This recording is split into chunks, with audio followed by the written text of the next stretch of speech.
Hi everybody, welcome to JFT TV, and I'm Anthony with JFT Trucking. Just going to put a video out here and talk about my first 2.5, 3 weeks in the business. Not quite 3 weeks, I think Monday will be 3 weeks actually. Tell you about all the drops I made, the loads I took, and my experience in traveling across the United States, and maybe also some tips about some things that you might want to watch out for and make sure that you're aware of and help you do better when you're on the road. So with that being said, I began 2.5 weeks ago with my first load. Actually was through I networked my business, and one of my friends, his brother works at a plant up in Minnesota, and I reached out to him, and within a few days he said yes, he would give me a load. And that load paid $2.50 a mile, the best paying load. And I gotta say, a super huge thank you to him and his family for taking the risk and letting me do it, and trusting me to do it and complete it without having any issues. And I did that. So my first load I picked up in Minnesota, I took it down to a place called Elkhart, Kansas, which was actually across the border, and I think it was in Oklahoma, they said, maybe like a few hundred feet across the border. And when I went there, the drive down through Kansas was brutal. Actually not that bad going there. Just the last 100 miles or so was really desolate, and I parked about 30-40 miles from the place and got a hotel room. And I do the hotel room maybe once every 3 or 4 nights, especially if I don't have some place to park, like at a Love's or something like that, or a Pilot Flying J. I want to feel comfortable and safe and secure. So when I went into that load in Elkhart, I got there. Great people there. They actually gave me this hat here, Scott Power. I've kept it ever since. I brought a hat with me, but I said to myself, hey, very first load, they gave me a hat, and I got to support that. So I've been wearing it pretty much ever since, and I'm really grateful for that. I know it's a small thing, but I think it was great. And yeah, I liked them, they liked me. I think one of the things that people have been talking about is how kind I've been and polite, and that comes from 30 plus years in the hospitality industry, and not trying to be an ass when I'm there and talking with people, especially if things are running behind or taking longer to load or unload. I don't get upset about that. Try to help out and make sure they feel that it's okay. After that first load, the guy mentioned about, hey, you better get out of here. They were talking about 70, 80, 90, or 90 mile an hour winds, and sure enough, a couple hours out of there, it went from 20 miles an hour to 30 to 40 to 50 with wind gusts, and it was crazy, treacherous. I put a little short video up on my regular Facebook page of this huge sandstorm that came. It reminded me of like I was in the Sahara Desert, or maybe in Egypt back in the day, where, here comes this huge sandstorm. But I persevered through that, and I gotta tell you, when I first began driving, my miles per hour were right around 50 miles an hour. I didn't feel comfortable going 55, 60 miles an hour. People were flying by me. But being brand new, a 26-foot box truck and all that weight and everything, just the uncomfortability made me nervous. And so I had noticed in the last 2.5 weeks, I've gotten much better, much more comfortable. And I have to attribute some of that to my dispatcher, Amy. She's been saying to me all along, hey, you'll get used to it, you'll get better, you'll get better. And she's been a blessing to have in my, to have my back. So I left there, and then I think my next load was, and I could be wrong, it was to Winchester, Kentucky. Took some video up there in the middle of, I think it was Waddy, Kentucky. There was a huge tornado coming by, blew up a transformer, all the power shut off, huge rain, twister. A bunch of us ran into the truck shop there, into the bathroom. There's people from the hillside coming on down who had no basements, and it was crazy out there. So that was also treacherous and funny. I put a video up on my regular Facebook page. I've got to put some of these videos up here. They're short clips, and I'll be sure to do that in the near future. It's kind of funny. The next trip I took from there, I went to Dallas, Texas. 95 degrees in Dallas.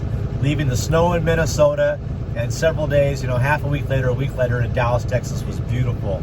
And I dropped there. Then from Dallas, Texas, I went up to, what was it, Grable, Indiana, I believe.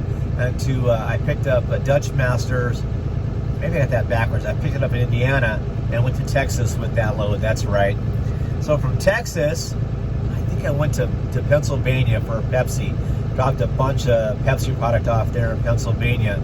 And I got to tell you, that was also just a, a long drive. But from Pennsylvania, going up there through to New York, my last load I just picked up in New York, beautiful drive all the way through Tennessee, up into there. It was beautiful. And probably some of the best driving I've had that whole day or two there. The roads were great. You could tell a lot of, a huge part of the country has issues with roads. I found that out.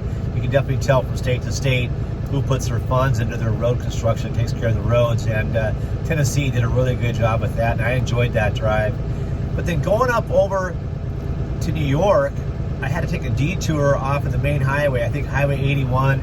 Saw something about no more than 5 tons on the road. I got a 26,000 pound truck, 15,000 unloaded, and so I was definitely over the weight. I had to get off. It was 100 miles up and down, 25 miles through these up, down hills on the side of mountains, going through small little villages and towns, and it was completely frustrating. Definitely remember calling my dispatcher saying, never going to New York, never, ever, never, texting her that. And, half the miles I put in, which is, I think I've done 6,000 to 7,000 miles in roughly 18 days. Half those miles, I'm telling you, freaked out, nervous, scared. I'm not kidding you, man. I had to keep praying and saying to myself, it's going to be okay, it's going to be okay.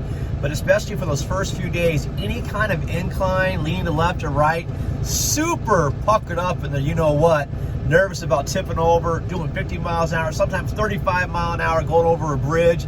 Especially, I found out, I'm afraid of heights, going over the Missouri or the Kansas River. It's like 500 feet up this bridge, and the second lane they had under construction on the bridge, people were all tethered in. The road was missing. They were building the damn bridge, and I'm afraid of heights, so I'm doing 30 miles an hour over that bridge, narrow little lane, and traffic backed up. It says 55 miles an hour, but I don't give a you-know-what, man.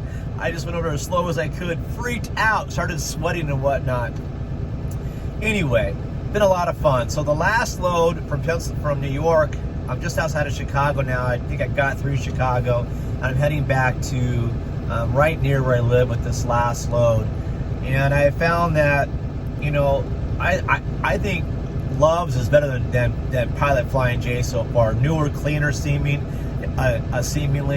And I have the rewards program, and I know you pay a little bit more for those places, but a couple things are good about them. Safety, security feels much better when you're there with a bunch of other people. And two, when you fill up every 50 gallons, you get a free shower.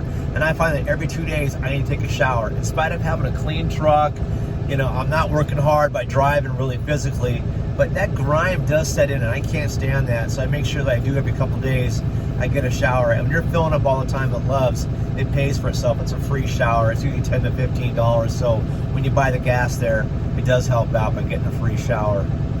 I think a couple things I've learned, I'm trying to learn, is having patience and really relying on my dispatcher to walk me through some of what I think is arduous and treacherous road. But it's just a matter of taking the time and getting used to it and making sure that I'm safe as well. But I find that as the days are going by, my average speed is picking up. Today I did nearly 600 miles, and usually I've been averaging about 500, so that's 100 extra miles today. Getting better with my clock and making sure I'm, when I'm off duty, I'm off duty. If I'm fueling, I'm not on drive and stuff like that. And making sure I click out of those different, that driving mode quicker and sooner. That saves minutes. Like today, I had less than 15 minutes left on my clock, and I had it all figured out right down to to 15 minutes to get to where I needed to get.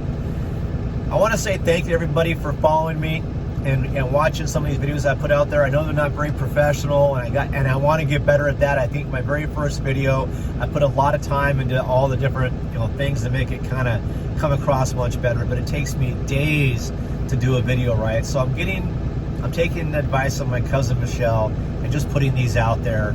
And when I do have time and I get better at my job, I'll have much better time management, and I can put some time into learning how to do these much more professionally. So if you have any questions or want to know anything, feel free to write them down below. Be sure to like, subscribe, and hit that notification bell. I try to put up a couple of videos every week and tell you about what's going on and what I've learned and everything. If you want to hear about something, leave me a message. I'll be sure to get back to you. If I get enough responses about a certain topic, I'll make sure and do a video about that. And with that being said, I want to say thank you very much again. You guys have a great night. So from near Chicago, heading to Minnesota, You guys have a great night. Thank you.